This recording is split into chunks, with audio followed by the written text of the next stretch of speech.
1706 AC complain দিছে। এখানে আমি যখন গড়ি মিটার লাগাইছি, গ্যাস মিটার লাগাইছি, তখন এখানে প্রেশার ছিল 75।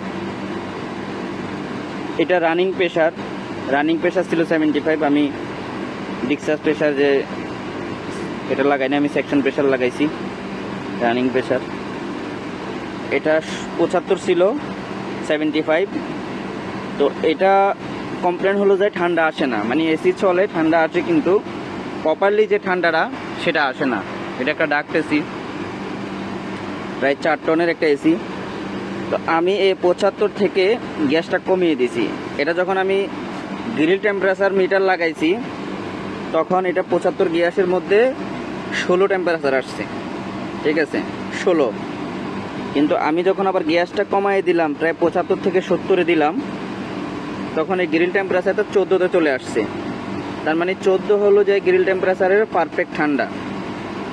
এর চেয়ে কম হলে ভালো, কিন্তু বেশি হলে মানে ঠান্ডা প্রপারলি আসে না, এটা বোঝা যায়। তো গ্যাস এখনও 70 আছে, আমি চাইলে আরেকটু কমাই দিলে গ্রিল টেম্পারেচারটা আরও নিচে নেমে যাবে, মানে 13-র মধ্যে চলে যাবে। তো এখন এসিটার কাজ শেষ, কাস্টমার সন্তুষ্ট, ঠান্ডা বরাবর আসতেছে। আমি ভিতরে গিয়ে গ্রিল টেম্পারেচারটা আপনাদেরকে দেখাবো।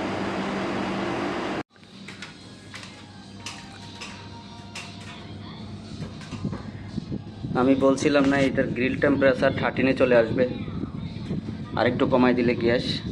আমি আরেকটু কমিয়ে দিয়েছি, 13.6। মানে এটার গ্রিল টেম্পারেচার অনেক ভালো, মানে 14 থাকলেও আপনার হয়ে যায় যে ঠিক আছে, কিন্তু এখানে 13.6 চলে এসছে।